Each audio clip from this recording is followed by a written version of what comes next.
자, 이번 시간부터 소방전술 객관식 문제풀이 들어가도록 하겠습니다. 전체 문제를 다 하니까 한 700페이지 가까이 나와요.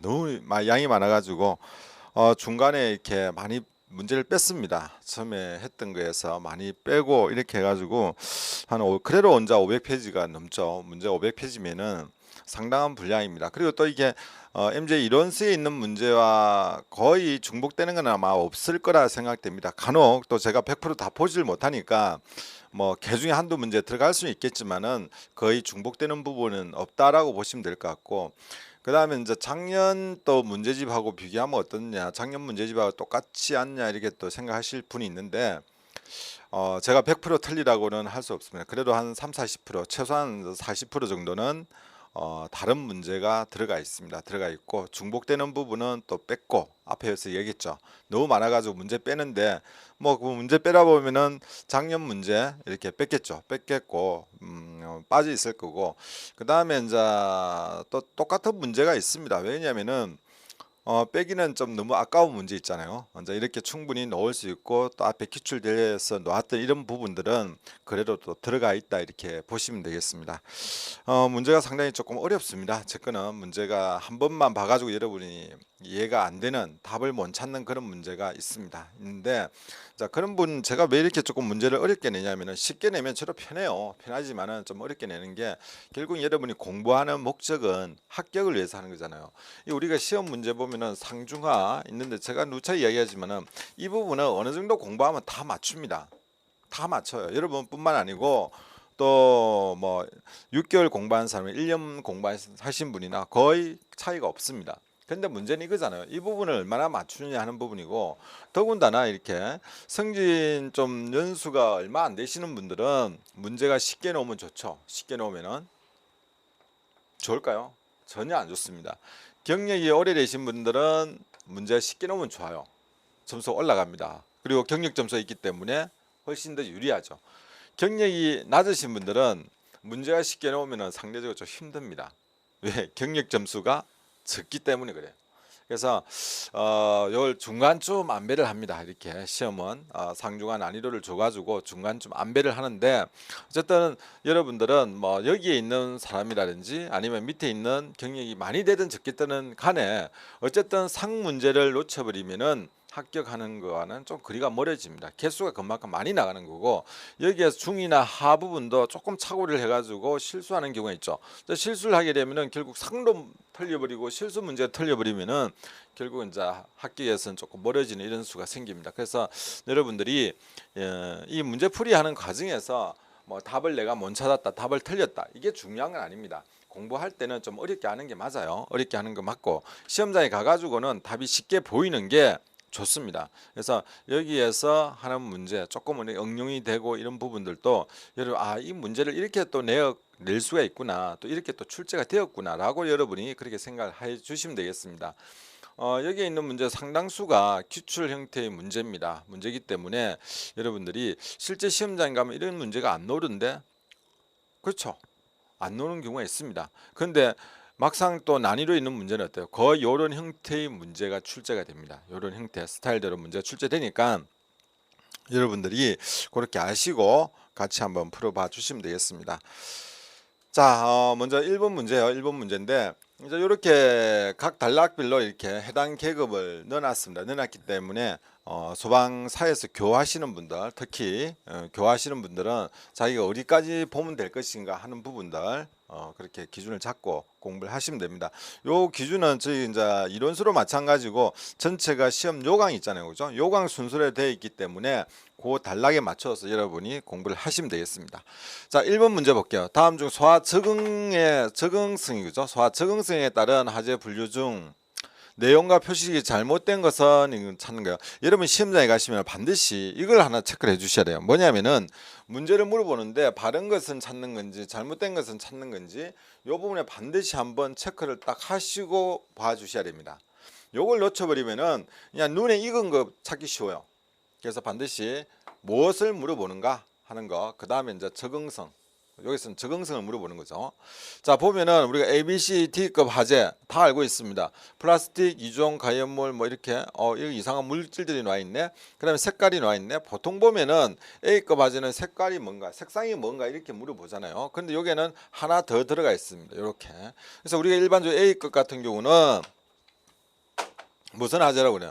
일반 화재라 그러고, B급은 유류 화재, C급은 전기, 이제 금속 화재 이렇게 나누죠. 자, 요거만 아시면은 A, B, C, D급이 다인 거예요. 그 다음에 그 일반 화재 안에 있는 내용물이 어떤 것인가? 플라스틱, 나무, 뭐 소파, 뭐 이런 거 전부 우리가 일반 화재라 이야기하고, 이종 가연물 하니까 이건 유류죠. 2급. 맞습니다. 전기 화재, 전기 통전 중 전기 화재, 전기 DC급. 그 다음에 마그네슘, 금속 됐습니다. 요거는 문제 없어요. 다 맞는 거고 맞는 거고. 그러니까 결국 이게서 뭘 물어보는 거예요? 색상을 물어보는 거예요. 백색, 황색, 청색 돼 있는데 답은 뭡니까? 요거죠. 회색이 아니고 황색이죠. 황색인데 이런 문제는 난이도는 그렇게 높은 건 아니죠. 낮습니다. 낮지만은 여러분들 요렇게로 또 응용되어서 넣을 수 있구나. 그리고 이것도 기출 문제예요. 기출 문제인데 이런 형태로 출제가 되었구나 하는 것도 여러분이 한번 봐주시면 되겠습니다. 이런 문제만 넣으면 얼마나 좋을까요, 그죠?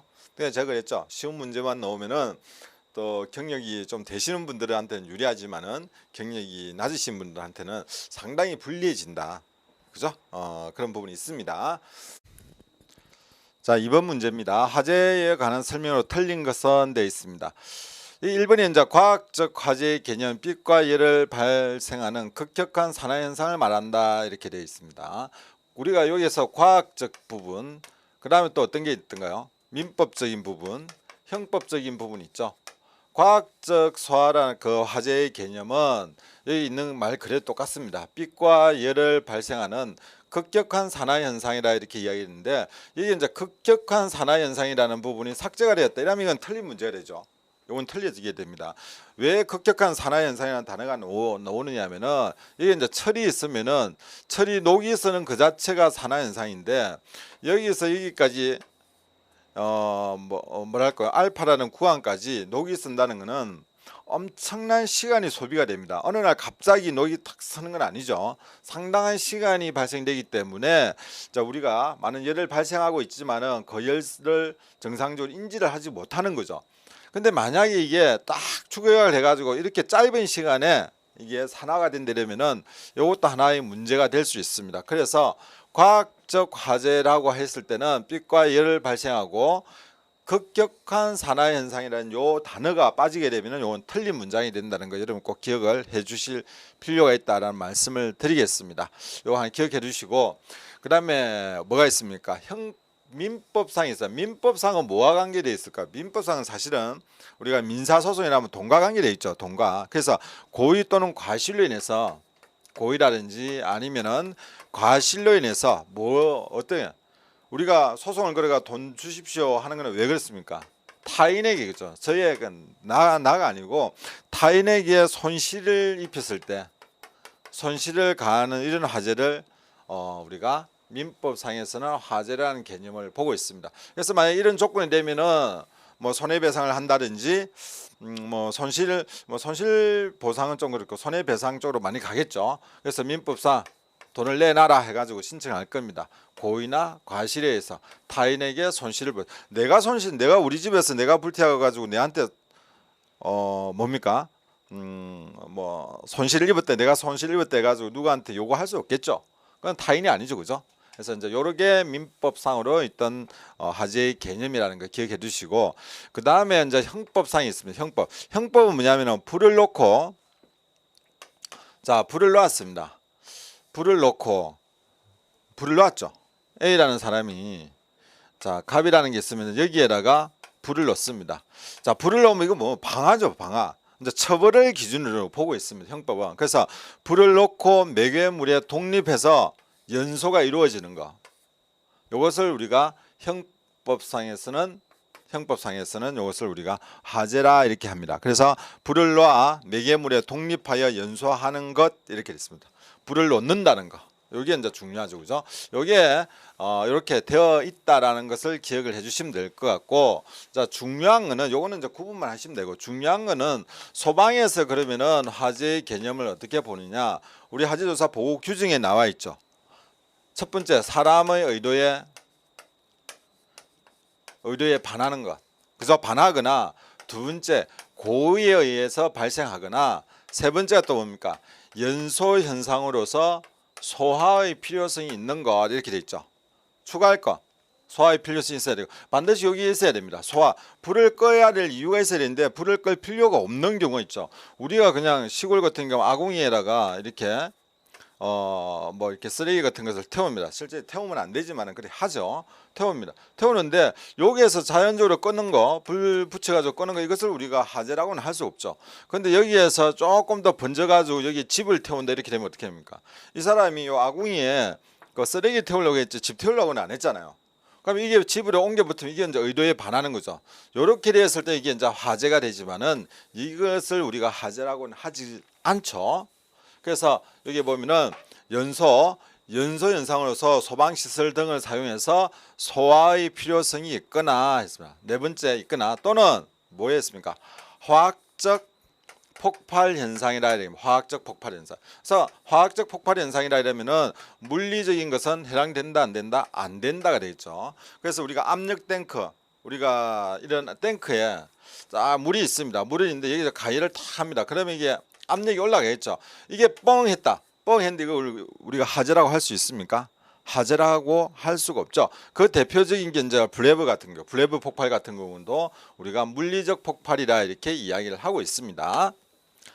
자, 블레브가 물리적 폭발이냐 화학적 폭발이냐 했을 때 우리가 거기서 뭐라 합니까? 일반적으로 폭발 그 자체로서는 물리적인 현상인데 거기에서 있는 가연석 가스가 나와가지고 파이어볼을 형성한다 이렇게 되다 보니까 이게 화학적 폭발이 아니냐라고까지 생각할 수 있는데 단순하게 그 탱크가 폭발하는 그 자체는 압이 차가지고 문제가 생기는 거죠. 압이 차가지고 터지는 거기 때문에 그것을 우리가 물리적 폭발이라고 한다. 블레브도 그래서 화학적 폭발이라고 보면 안 된다. 여기 이제 성진 시험에 한번 나왔죠, 그죠?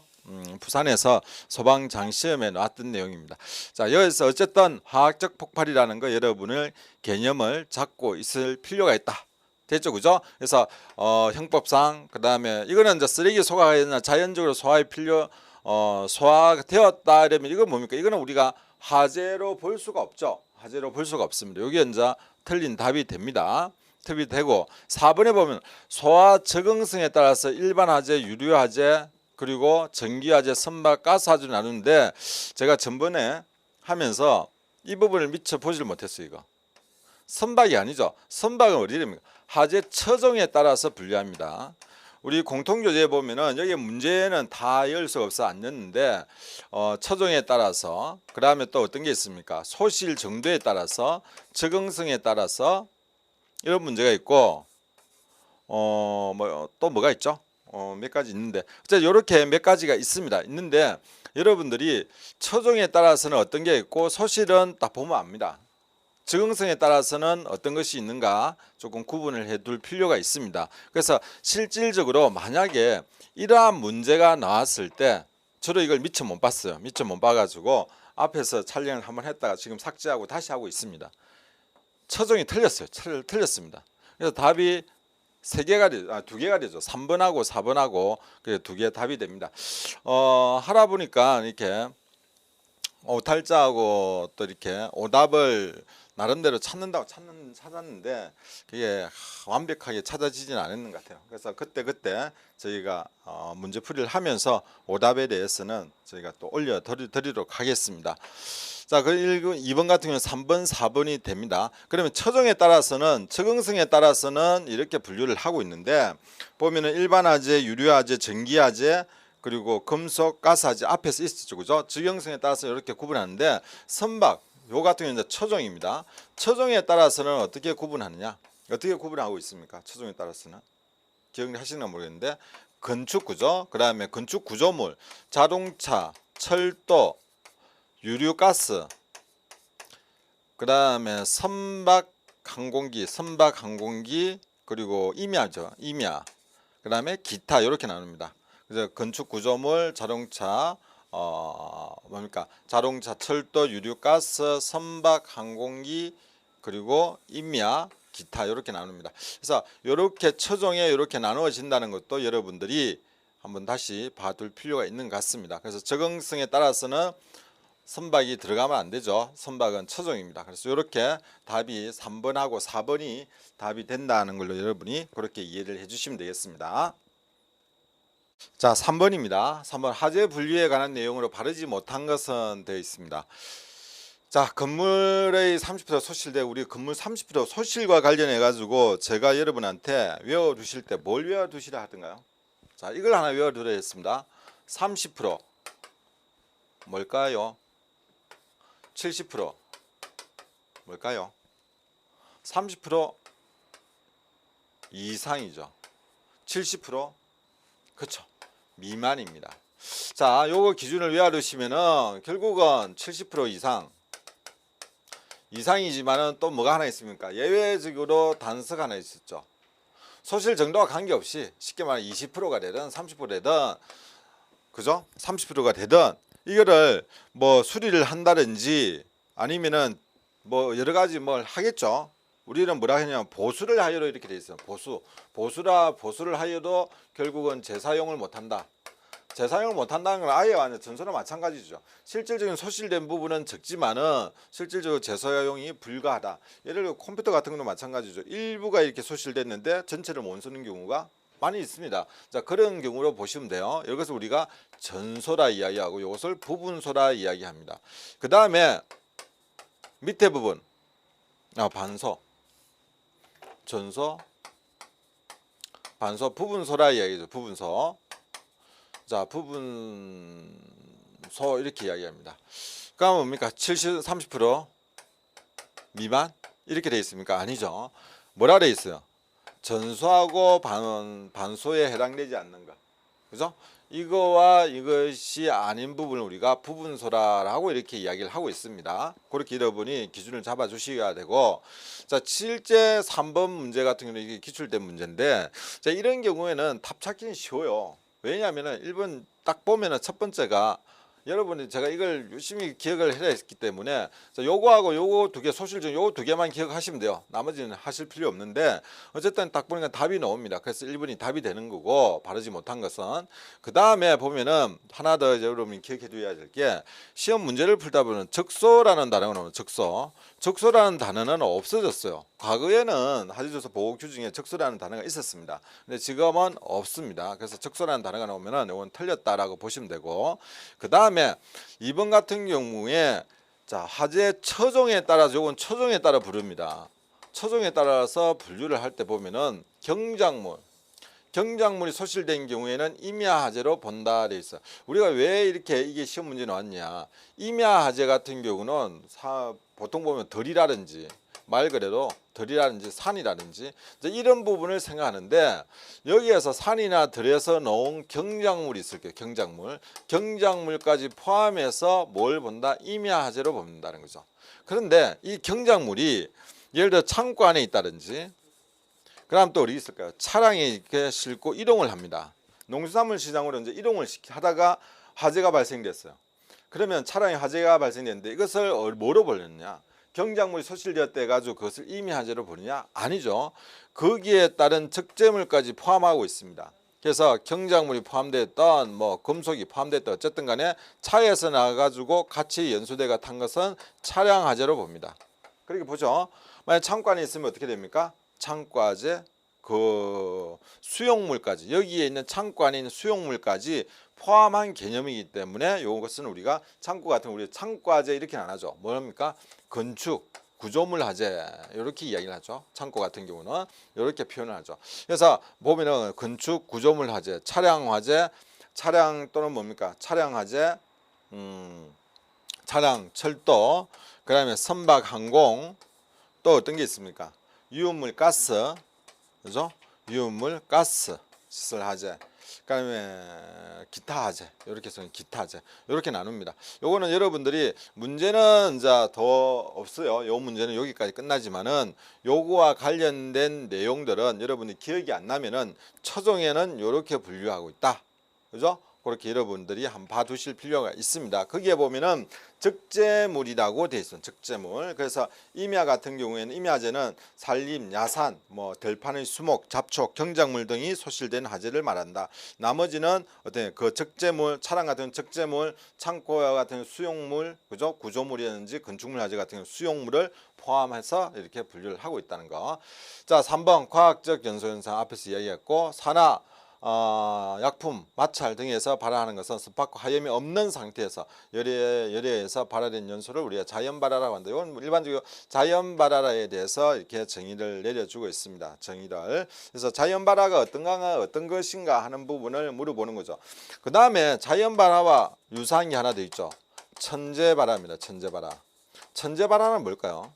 앞으로 이 천재 발화가 상당히 사회 문제가 될 수 있죠. 최근에 이제 일본에서 지진도 발생되고 여러 가지 문제가 생겼는데 결국은 지진으로 인해 가지고 또 발생할 수도 있죠. 그래서 지진, 낙뢰, 지진이라든지 아니면 낙뢰라든지 분화라든지 자, 이런 부분에 의해서 발화하는 것을 천재 발화라 이야기합니다. 우리가 천재 발화라는 단어를 여러분이 아마 이 부분은 화재 원인에 따른 분류죠. 원인에 따른 분류를 보면은 몇 가지가 있냐면 실화가 있고 방화가 있습니다. 실화, 방화, 그리고 자연발화, 그다음 천재발화, 또 나머지 하나가 원인불명 이렇게 나눠요. 원인불명. 자, 이렇게 해가지고 총 5가지로 이렇게 원인에 따른 분류를 나누는데 일반적으로 실화, 방화 여러분 읽을 때 그냥 실화, 방화 이건 실화, 그렇지 실화는 그런 거고 방화는 그런 거고 자연발화는 그런 것이고 그러니까 천재, 원인, 불명 가는데 눈으로 싹 읽다 보면 이게 천재 발화에 대해서 자세히 안 봅니다. 그냥 슉 넘어가요. 슉 넘어가다 보면은 좀 문제가 생깁니다. 그래서 이런 원인에 의해서도 이렇게 나누어져 있고 천재 발화 같은 경우는 이제 이런 부분들이 있다라는 거죠. 근데 천재 발화 같은 경우 예를 들어 뭐 굳이 이렇게 딱 정의를 안 하더라도 예를 들어 가지고 충분히 넣을 수가 있죠. 지진으로 인해 가지고 뭐 화재가 발생되었다. 이것은 초적으로 분류할 때 어디에 속하느냐? 어디에 속합니까? 천재 발화에 속하는 거죠. 천재 발화. 화산 폭발로 인해 가지고 천재 발화입니다. 그래서 이렇게도 응용이 문제가 될 수 있으니까 뭐 사람들 그러죠. 우리 그 카페나 아니면은 이렇게 보면은 이 단어는 서로 그 공통교재에 없는데 공통교재에 없어도 충분히 나옵니다. 그런 예를 들어 가지고 그런 거 볼 때마다 그렇게 답하시는 분들 좀 제 개인적으로는 조금은 저렇게 너무 좁게 보면 안 되는데 성진 시험에 있어서 이게 교재 범위를 벗어난 거 아니에요. 교재 범위에 있는 것을 그렇게 예를 들어서 이렇게 출제되는 거잖아요. 그래서 이런 부분들을 벗어나는 게 아니기 때문에 여러분들이 그 정도 조금은 하다 보면은 깊이 있게 생각을 하면서 공부를 하다 보면은 사실 그런 부분도 응용되는 부분들이 여러분한테 이렇게 와 닿을 겁니다. 자, 거기까지 하고 자, 다음 문제 보겠습니다. 다음 주 화재 최종에 따른 분류되어 있습니다. 자, 최종에 따른 분류 앞에서 했던 부분들이기 때문에 제가 넘어가도록 하겠습니다. 넘어가게 되면은 되겠죠, 그죠?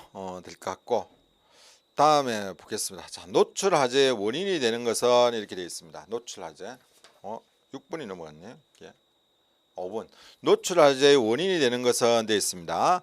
자, 해설을 보면 뭐라 되어 있냐면 복사는 대부분 노출 화재가 노출 화재의 원인으로 화재가 더 커지게 되면 열의 형태로 점점 더 많은 에너지를 발산하게 된다 되어 있고 그 다음 밑에 부분에 보면은 지금 11페이지 있는 해설 부분을 읽고 있습니다. 대형 화재의 경우 어느 정도 떨어져 있는 주변 건물이나 가연물들이 복사열에 의해서 발화되는 것이 가능하게 된다 이렇게 되어 있습니다.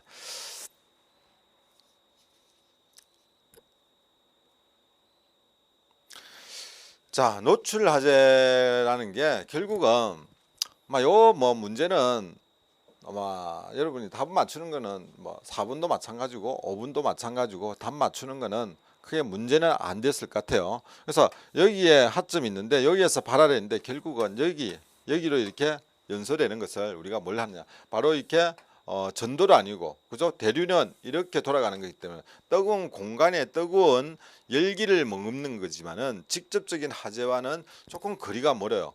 학대에는 대형 건물의 연소 학대되는 부분은 또 실내에서 대류가 큰 역할을 합니다만은 이런 노출된 공간에서 화재가 연소가 이루어지는 이런 부분에 있어서는 대류보다는 여기에 있는 복사 에너지가 큰 역할을 합니다. 그래서 저 태양에 쓰 있는 열기가 엄청나게 그죠? 먼 거리지만은 지구까지 와가지고 한여름 뜨겁게 만드는 거잖아요. 그래서 그걸 우리가 복사다. 그래서 자동 노출하면 복사.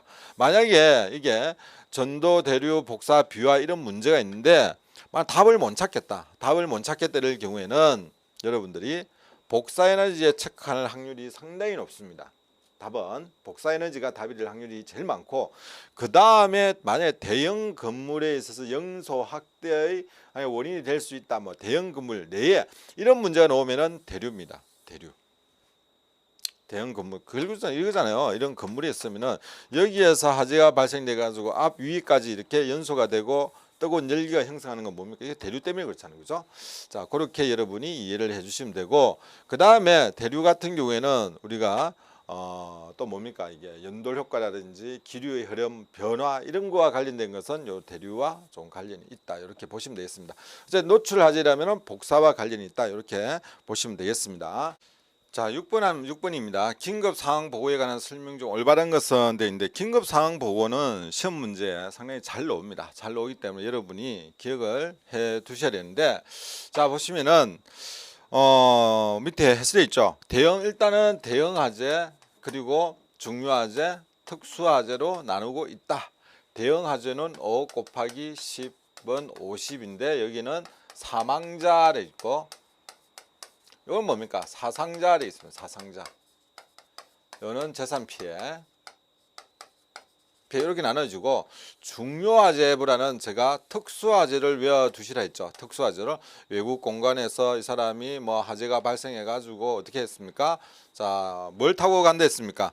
화재가 발생해 가지고 철도를 타고 뭐 좀 인천항에 가가지고 배를 타고 저 나라 가든지, 아니면은 인천국제공항 가가지고 비행기를 타고 이렇게 가든지, 뭐 변조석 어떻고 막 제가 이런 이야기를 했었습니다. 그래서 여러분도 좀 유치하지만은 뭐 나름대로 그림을 그려가지고 그렇게 외워두시면 됩니다. 그래서 여러분 나름대로 지금쯤 문제풀이 할 정도 되면은 요거는 구분할 수 있을 거다 생각되기 때문에 제가 별도로 이렇게 그냥 이런 형태로 한다라고만 제가 넘어갈게요. 두 분이 이야기 안 하고, 여러분 외우는데 혼란스러우니까. 자, 여기에서는 제가 이야기하고 싶은 건 요거예요.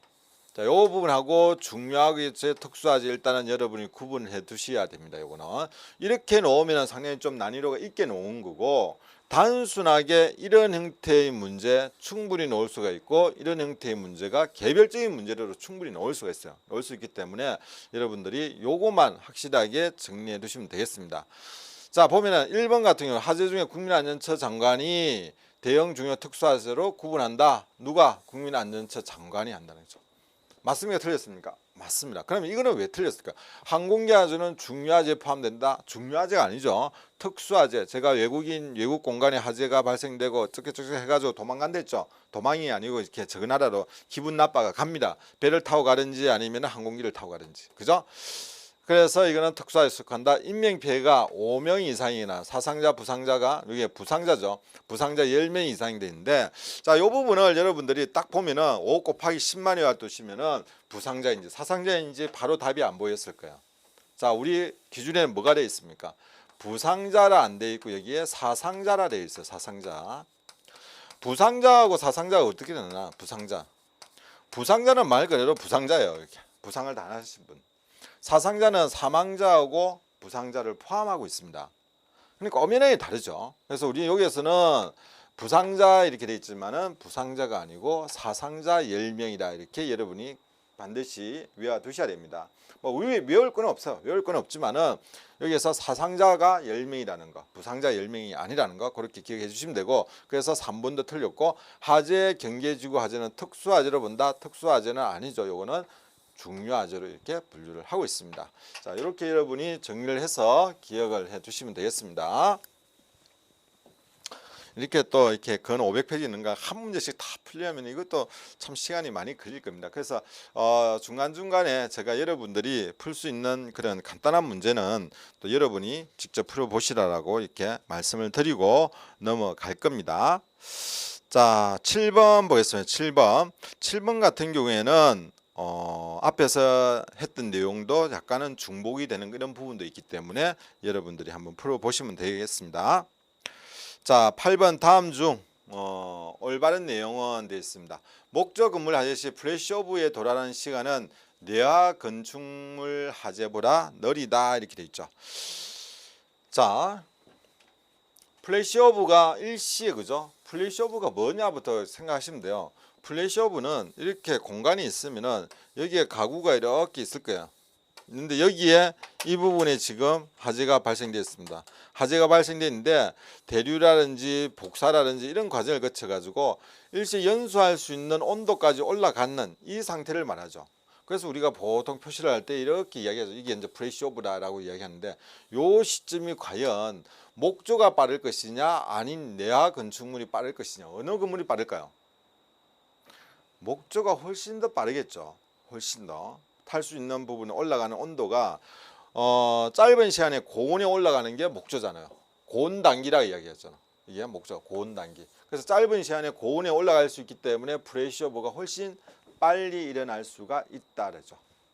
그죠? 그래서 목조보다는 느리다니까 이건 틀렸다.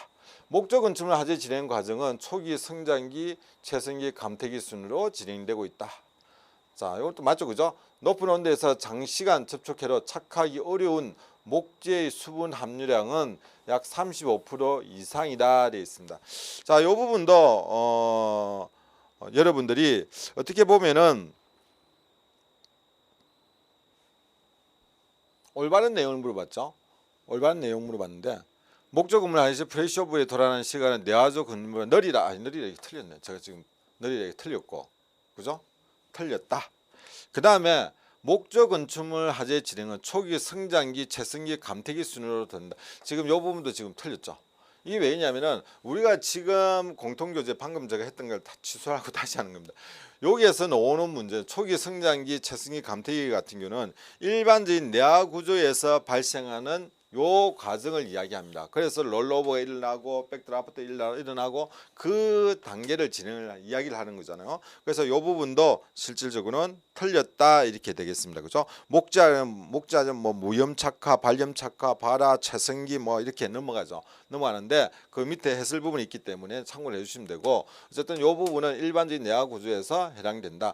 그다음에 요 부분이 지금 3번 같은 문제가 이게 우리 공통교재는 아마 거론이 거의 안 돼 있죠. 안 돼 있는데 요 문제가 몇 년 전에 출제가 됐던 부분이에요. 요거만 딱 떨어지게 해가지고 별도로 출제가 되었어요. 출제가 됐는데 높은 온도에 장시간 접촉해 착하기 어려운 목재의 수분 함유량 이런 부분입니다. 자, 부분인데 이게 뭐 약 35% 이상이 되는데 요거는 우리가 외울 수밖에 없어요. 몇 프로 돼 있으면 15%면 15% 이상 돼 있어요. 15% 이상일 때는 그렇다. 그래서 이거는 어쩔 수 없이 외울 수밖에 없는 그런 문제입니다. 그래서 이 부분도 출제가 되었는데 그냥 저는 이렇게 보기 중에 하나로 이렇게 넣어놨습니다. 그래서 참고로 해서 봐주시면 될 것 같고 4번 프레시오 발생 후에는 산소 농도가 낮은 상태에서 불꽃 연소가 일어난다 되죠. 이거 우리 공통교재에 있는 내용이죠. 네, 있는 내용입니다. 자, 이 부분은 우리가 공통교재에 있든 없든 간에 우리가 전반적인 화재 진행 과정을 본다면 우리가 이해를 할 수 있는 부분입니다. 자, 이 부분은 어떻습니까? 이 부분은 우리가 조금만 생각을 하시면은 우리가 목재 화재하고 일반적인 내화조 건물 화재하고 구분했을 때 달라진다. 우리가 하라본 무염착화, 발염착화 이런 내용을 간혹 씁니다. 성상이나 이런 부분에서. 그래서 요거는 조금만 깊이가 들어가면은 넣을 수 있는 거고, 자, 요런 거는 조금 어려운 것 같아요. 어려운 거. 아니면 모르면은 알 수가 없는 문제고. 요런 부분은 우리 공통교재에 그래 나와 있는 내용이죠. 플래시오 발생 후에는 산소 농도가 낮은 상태에서 불꽃 연소가 일어난다. 왜 일어나요? 왜 이렇게 이런 문제가 생깁니까? 이렇게 된 상태에서 그러면 다 꺼져야 되는데 이렇게 프레셔오버가 끝난 상태 산소 농도가 우리가 생각하는 산소 농도가 높아야 불꽃 연소가 잘 일어나는데 산소 농도가 낮은 상태에서 불꽃 연소가 잘 일어난다는 건 뭐예요? 자, 우리가 온도와 일반적으로 온도가 높으면 연소가 잘 되죠. 산소 농도가 높으면 연소가 잘 됩니다. 그죠?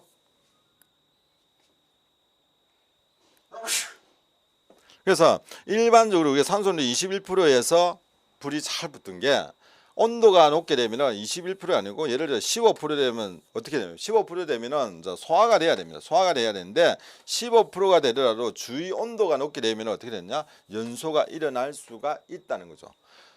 대기 중에 산소 21%에서는 대기 중에서는 그냥 이렇게 벌겋게 달궈져 있던 게 산소 농도를 23%, 24%, 25% 이렇게 올리다 보면은 이쯤 가가지고는 벌겋게 달긴 상태가 아니고 불이 붙습니다.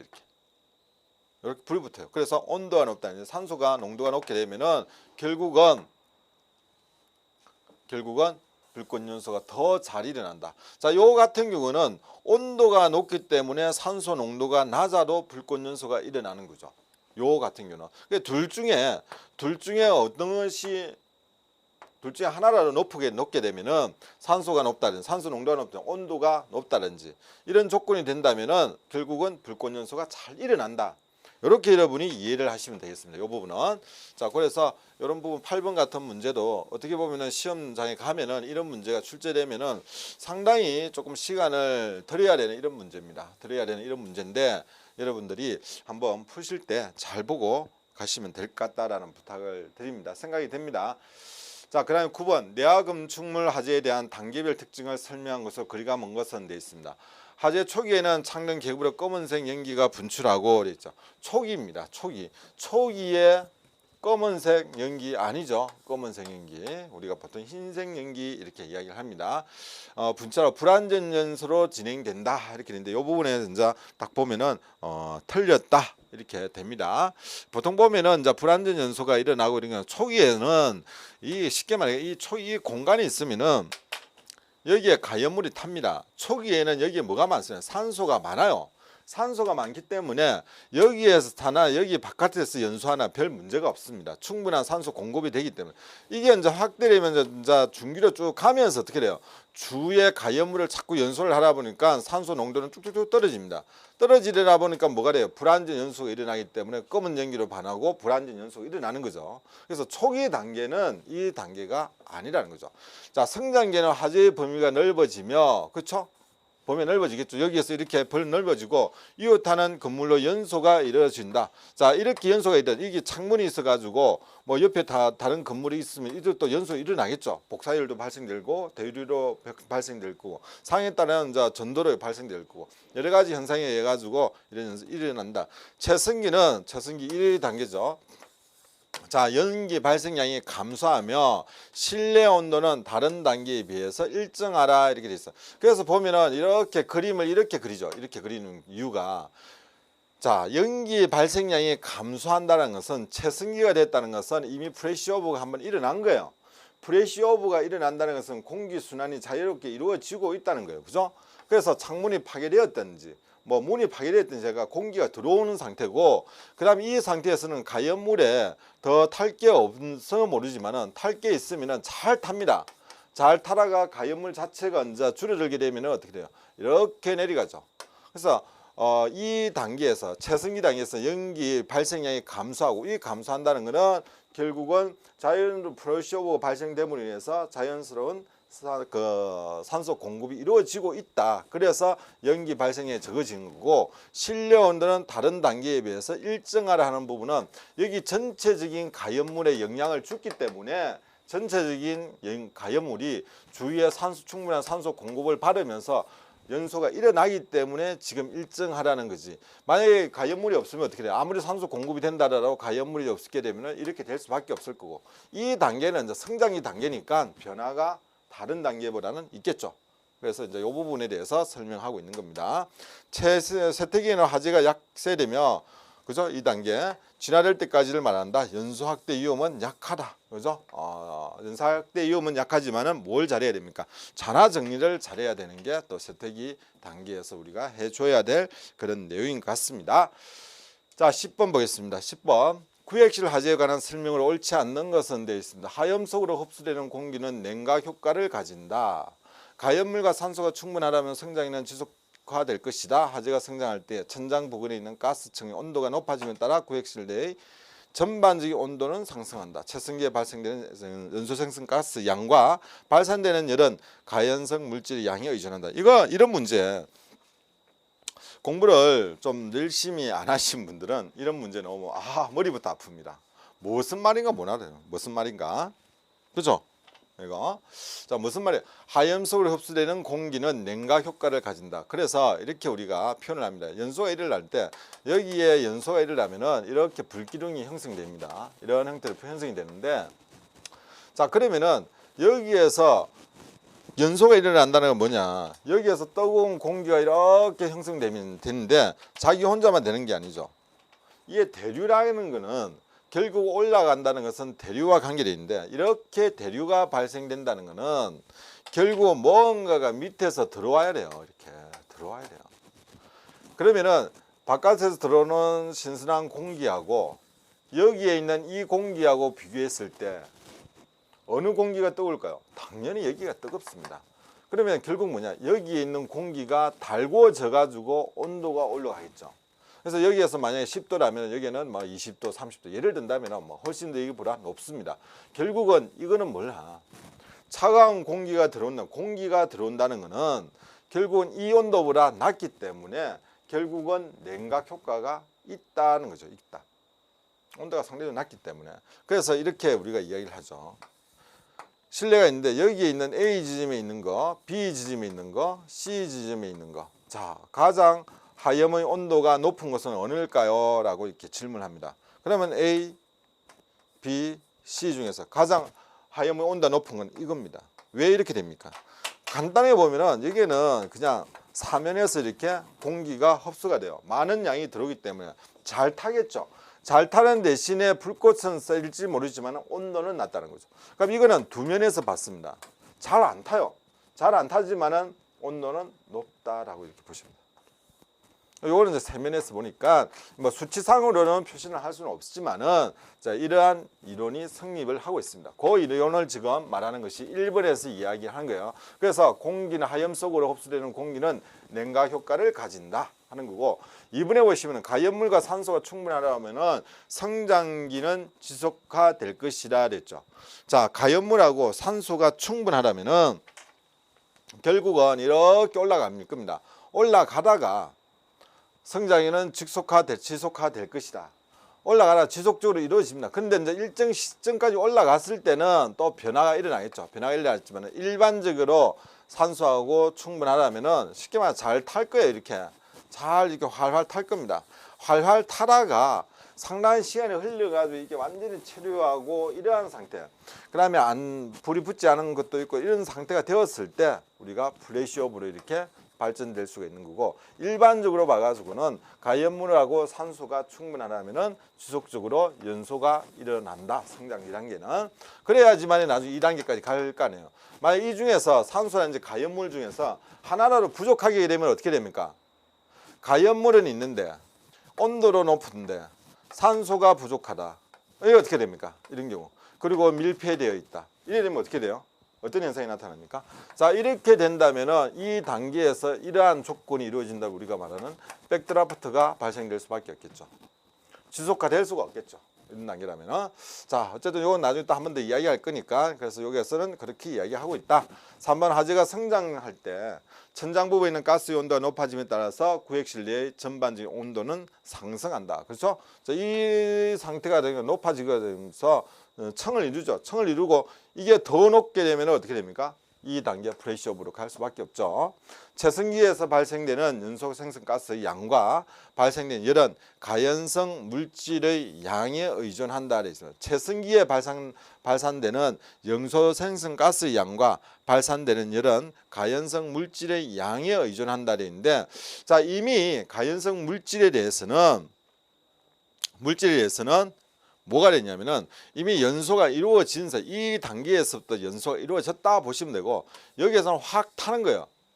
자 지금부터 이게 확 탔는데 타는 이 단계에서는 지속화되려면은 이미 가연물은 불이 붙은 상태입니다. 불이 붙은 상태. 이 단계에서 불이 붙었어요.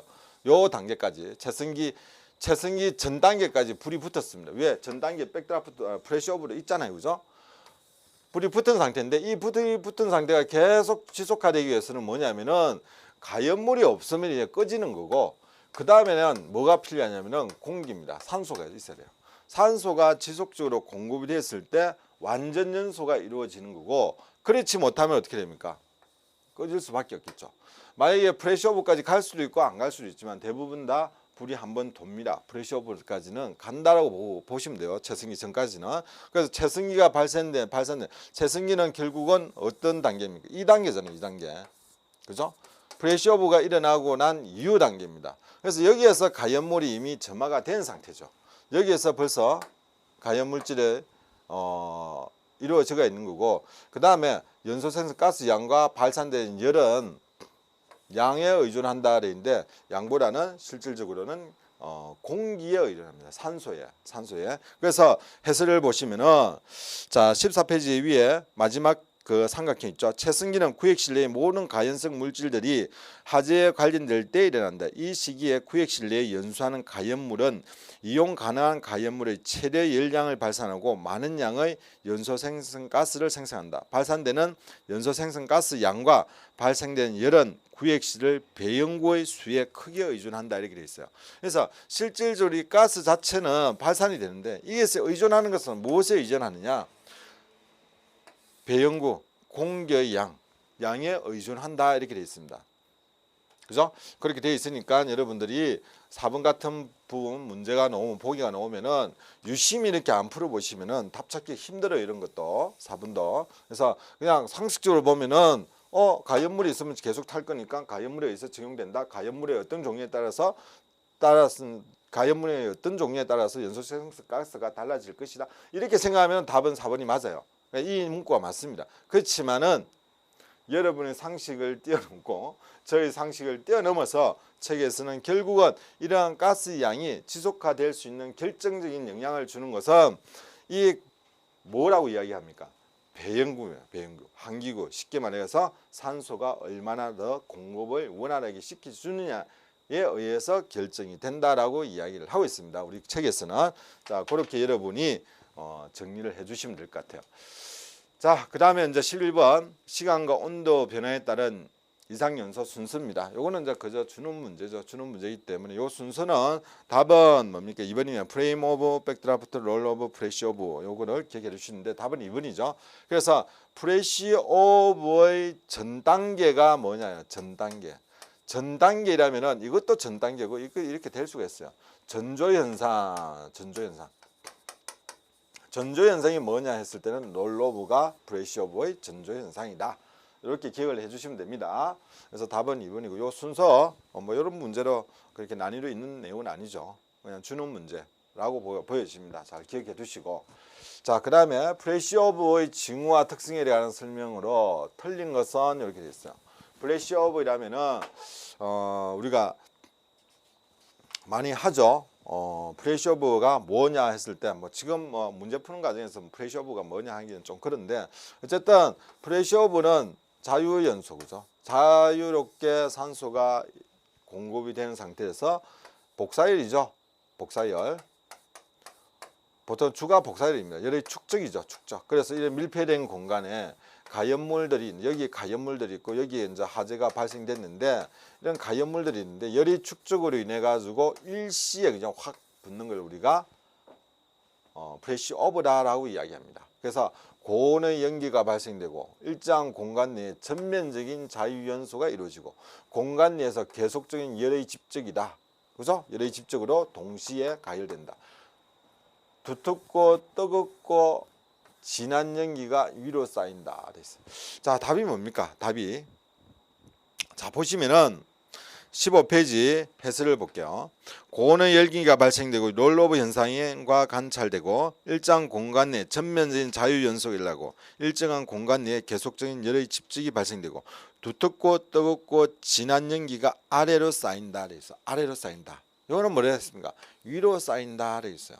자, 이 부분을 우리가 또 이렇게 좀 잘못하면은 참 오해를 할 수가 있는 문구입니다. 문구인데 제가 이 부분을 맞다 틀렸다라고 이야기는 안 할게요. 안 하고 우리가 어쨌든 공통교재를 기준으로 해가 문제가 나온다면은 위인지 아래인지 이런 단어가 충분히 문제가 될 수가 있습니다. 그래서 이것을 어떻게 하냐면은 아마 여기에 교재를 쓸 때는 이렇게 했던 것 같아요. 위에서부터 이렇게 쌓여서 내려온다. 그죠? 이렇게 쌓여서 내려오겠죠. 그죠? 이렇게 나옵니다. 그리고 두텁고 뜨겁고 진한 연기가 위로 이쪽으로 쌓이는 것이 아니고 밑으로 이렇게 쌓인다. 위에서 자꾸만 내려온다. 이런 개념을 가지고 지금 해석을 하고 있어요. 풀이를 하고 있습니다. 그래서 이 부분은 위로라는 부분이 아니라 아래로 쌓인다. 그죠? 아래로 쌓인다. 그래서 위에서부터 이렇게 아래 밑 쪽으로 이렇게 자꾸 내려오는 이런 현상이 보인다는 겁니다. 자, 그렇게 여러분이 기억을 해 주시면 되고, 일반적인 문제에서 여기에 이런 단어는 정말 자주 출제가 되는 내용이에요. 보기 중에 자주 출제가 되는 내용입니다. 그래서 이런 부분도 여러분들이 관심 깊게 한번 봐주실 필요가 있다라고 생각이 되어집니다.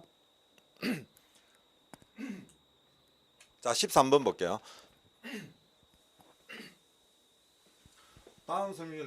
다음 설명 중 롤오버 관련된 내용만 고르시오인데, 고르면은 자, 프레셔오브 현상 전에 발생된다. 프레셔오브의 전조 현상이라 소방관을 고립시킬 수 있다. 예방을 위한 지붕 환기법을 실시한다. 이렇게 되어 있어요. 자, 프레셔오브 전에 발생된다. 앞에서 단계를 보니까 어떤 게 있었습니까? 백드라프트 있었고, 프레임 오브로 있었고, 롤 오브로 있었고, 프레셔오브로 있었어요. 그죠? 자, 그러면은 프레셔오브를 보면은 제가 반드시 이게 전조 현상이라 이야기죠. 전조 현상. 그죠? 플래시오브 전에 일어나는 것은 이것도 일어나고 이것도 일어나고 이것도 일어납니다. 그래서 전에 발생된다 이 부분은 맞다 틀렸다? 100% 맞는 건 아니에요. 한 50% 좀 맞다고 할 수 있겠죠. 요거는 100% 맞습니다. 우리 공통 교재 기준을 본다면은 롤오브의 전조 현상, 프레시오브의 전조 현상으로 롤오브가 발생된다는 거죠. 자, 그 다음에 소방관을 고립시킬 수가 있다는데 롤오브와 관련된 내용만 고르시오 해놨어요. 롤오브만. 소방관을 고립시키는 거는 프레임 오브로 마찬가지고 롤오브로 마찬가지고 백드라프트 마찬가지고, 사실은 백드라프트 같은 경우는 뭐 고립이 아니고 완전히 사상자가 발생되는 거죠. 일반적으로 고립이라면은 롤오브하고 프레임 오브를 이야기하죠. 자, 이렇게 됩니다. 여기에 화재가 발생되었다면은 여기에 소방관이 활동하면은 자, 가연성 가스가 이렇게 흘러나와 가지고 천장으로 나가면 이게 롤오브, 그러니까 벽이나 바닥을 통해 가지고 나갑니다. 나가라 어느 지점에서 여기에서 또 화재가 이렇게 발생될 수가 있겠죠. 그러면 안에 들어가는 소방관들은 진짜 이게 문제가 생깁니다. 이제 고립이 되는 거죠. 그래서 하나만 가지고는 답을 볼 수가 없다는 거죠. 고립 같은 경우로. 자, 이런 거와 연관이 되어 있다. 자, 그러면 예방을 위해서 지붕환기법을 사용한다 그랬는데, 지붕환기법은 자, 밑에 뭡니까? 지붕환기법은 백드라프트와 관련이 있다라고 있어요. 자, 나중에 지붕환기법하고 이런 것도 이야기를 할 겁니다. 그것도 시험 문제 상당히 자주 출제가 되었기 때문에 이야기할 거니까 그때 또 이야기할 건데, 어쨌든 이런 문제는 딱 넣으면은 그 직원들이 상당히 말이 많을 거예요. 뭐 답이 2개니 3개니라고 이렇게 이야기합니다. 근데 하나하나 따지고 들어가 보면은 답은 하나밖에 없어요. 하나밖에 없죠. 지금 이게 딱 보기에도 여러 가지 문제가 될 수 있겠죠. 이거는 오답이다, 아니면 문제가 있는 문제다라고 할 수 있겠는데, 근데 출제자의 생각을 딱 보면은 하나하나 따지고 들어가 보면은 답은 하나밖에 없어요. 하나밖에 없습니다. 그래서 이런 것도 사실은 여기까지는 안 놓을 수가 있어요. 이렇게 형태는. 그렇지만은 개별적인 부분은 전부 다 문제 보기 중에 다 놓을 수 있는 내용들입니다.